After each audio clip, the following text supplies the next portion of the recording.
ክርስቶስ ተንሥአ እሙታን በአብይ ኃይለ ወስልጣን አስወሮ ለሰይጣን አግዓዞ ለአዳም ሰላም እንዚእሰ ኮነ ፍስሐ ሰላም ሰላም ሰላም ስድራ ለሉ እግዚአብሔር ከም የለኹም ደሕና ድኹም ኣነ ሰላም እግዚአብሔር ይመስገን ከም ሰላም ዘለኹ ሰላም ክትኮን ለይ በዓልቲ ሙሉእ ተስፋዬ ሽምባይ ንኩልኹም እግዚአብሔር ያኽብረለይ ተኸንኺ ትብክለይ ትሰርሕሉ ቪድዮ ሰርሕሉ ኣይትጥፍኢ ምእንቲ እንትትመልእቱ ለኹም ኣሕዋቴ ብውሽጢ ላፅሓፍኩም ኣዝየ ለመስግንና እሺ መጽሐፍ መለክዕ መንፈሳዊ ዕቤት ልትብል ምንባብ መኪርና ነርና ራብዓይና ሓምሻይ ነጥቢ ሒዘ መፅየለኹ ራብዓይ ክፋል ማለት እዩ ናይ መወዳእታን እያ እንሆና እኸብለኩም ተኸታተልኒ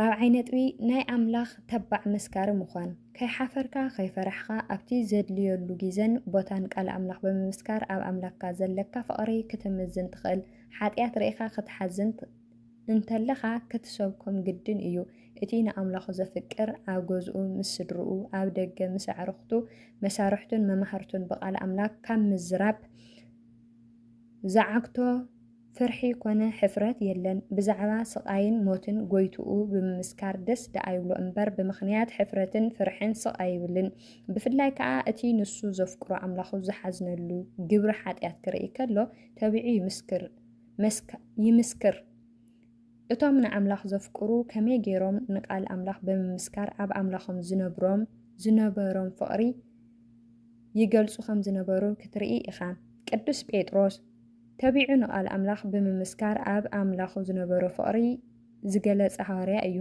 ኣብታ ሃዋርያት ናብ ቤት ማእሰርቲ ተወሲዶም ስለምንታይ ብዛዕባ ክርስቶስ ትሰብኩ ከይትሰብኩ ኢልናዶ ኣየጠንቀቕናኩምን ኢሎም ክፈራርሕዎም ዝፈተኑላ ግዜ ቅዱስ ጴጥሮስ ዝሃባ ገብሩ መልሲ ስምዐያ ኣቶም ሰባት ካብ ንኣምላኽ ምእዛዝ ንሰብ ምእዛዝ ቅኑዕ እንተኾይኑሲ እስኪ በዓልኹም ፍረዱ ነቲ ንስኹም ኣብ ዕንፀይቲ መስቀል ዝሰቐልኩምዎ ኣምላኽ ድማ ካብ ሙታት ዘተስኦ ክርስቶስ ምስክሩ ንሕና ኢና ግብሪ ሃዋርያት ምዕራፍ 5 ፍቕዲ 28-30 ተመልከት እሞ ኣብ ቤት ማእሰርቲ ኣቲኻ ኣብ ቅድሚ እቶም ናይ ምእሳርን መፍታሕን ስልጣን ኣለና ዝብሉ ተቢዕኻ ኣነ ነቲ ምእንቲ ሓጢኣት ዝሞተ ክርስቶስ ምስክር እየ ኢልካ ክትዛረብ ከቢድ እዩ እንተኾነ ግን ነቶም ዘፍቅሩ ቀሊል እዩ ስለዚ ተቢዕኻ መስክር ነቢይ ኤልያስ ኣብ ቅድሚ ነገስታት ተቢዑ ንቃል ኣምላኽ ብምምስካር ኣብ ኣምላኹ ዝነበሮ ፍቕሪ ገለጸ ህዝቢ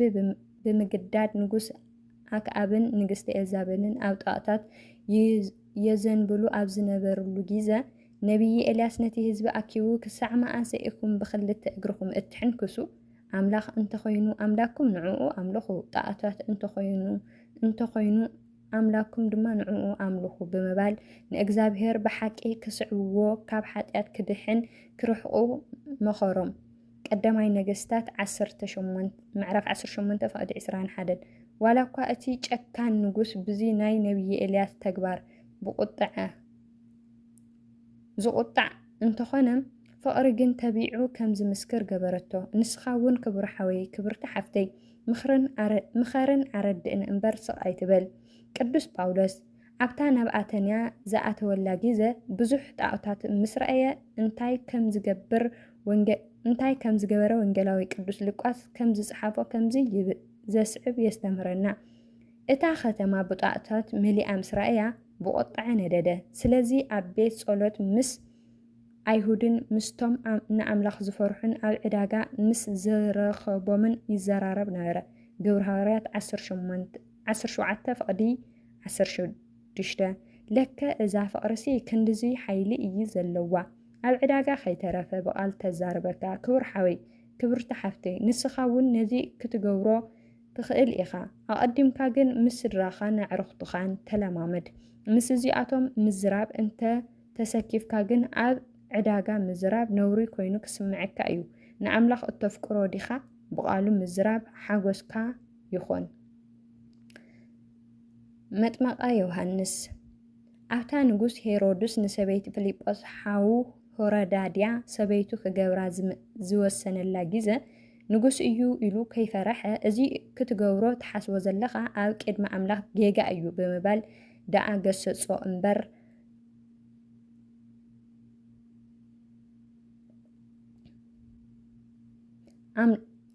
ገሰጾ እምበር ኣምላኹስ ዝሓዝነሉ ስራሕ ክስራሕ ስኢሉ ኣይተዓዘበን። ክብር ሓይ ክብርቲ ሓፍተይ እታ ምስክርነት ትበሃል ዘላ እዛ ትገብሮ ዘለኻ ኣብ ቅድሚ ኣምላክ ጌጋ እዩ ኢልካ ብምምካር እያ ነዛ ቃል ተለማመዳ። እዚ ትገብሮ ዘለኻ ኣብ ቅድሚ ኣምላክ ጌጋ እዩ እምበኣር ነዘን 4 ኣብነታት እናዘከርካ ተቢዕኻ ንቓል ኣምላኽ ብምምስካር ኣብ ኣምላኽ ዘለካ ፍቕሪ ግለጽ ይብለና። 5ይ ነጥቢ ጸሎት ቀዳምነት መሃብ። ንጸሎት ቀዳምነት መሃብ እታ ቀንድን መሰረታዊን መመዘኒት ፍቕሪ ጸሎት እያ። ክሳዕ ክንደይ ምስቲ እተፍቅሮ ኣምላክካ ንምዝረራብ ዘፍርህን ህርፋን ኣለካ። ነዛ ጽብቕቲ ናይ ንጉስ ዳዊት ጥቕስሞ ስምዐያ ወኣምላኸይ ከምቲ ንቑፅን ደረቕን ምድሪ ማይ ዝጸምእ ኣነ ከዓ ንዓኻ ሃረር እብለካ ኣለኹ። መዝሙረ ዳዊት 63:1 ዝጽሊ ሰብ እቲ ምስ ኣምላኹ ክራኸብ ዝደሊ እዩ።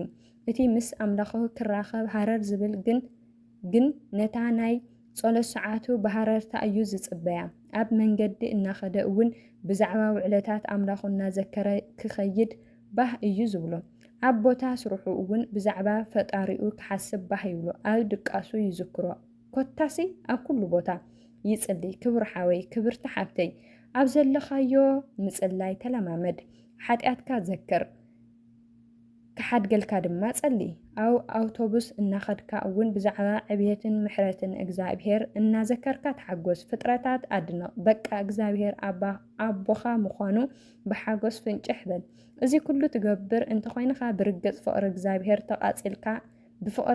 ተቓጺልካ ኣለኻ። ዕድለኛ ኮይንኻ ኣለኻ። ነዘን ዝህበካ ዘለኹ ኣብ ዝሃለኻ ሃሊ ጸልየን።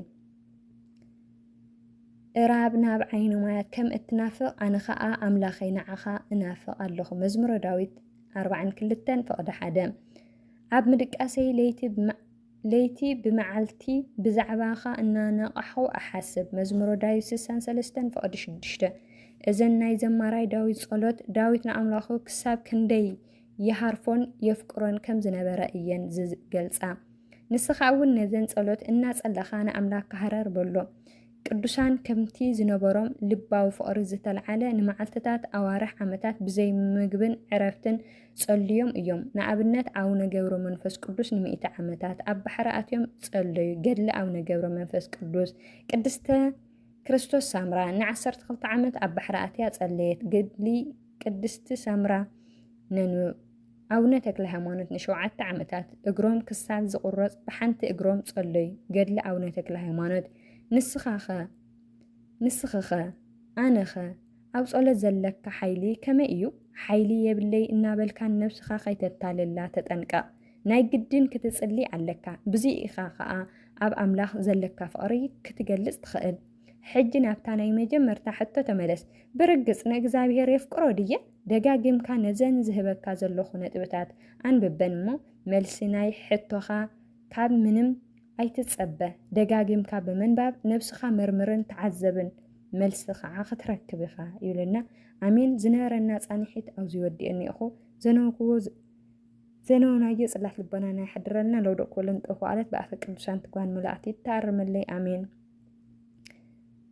ጽን ኢልኩም ስለልተኸታተልኩምኒ ስለልትገብሩለይ ምብርታት ከዓ ኣዝየ ለመስግን ዘመሕዋት የማሕረይ ስሰናይ ንዓኻትኩም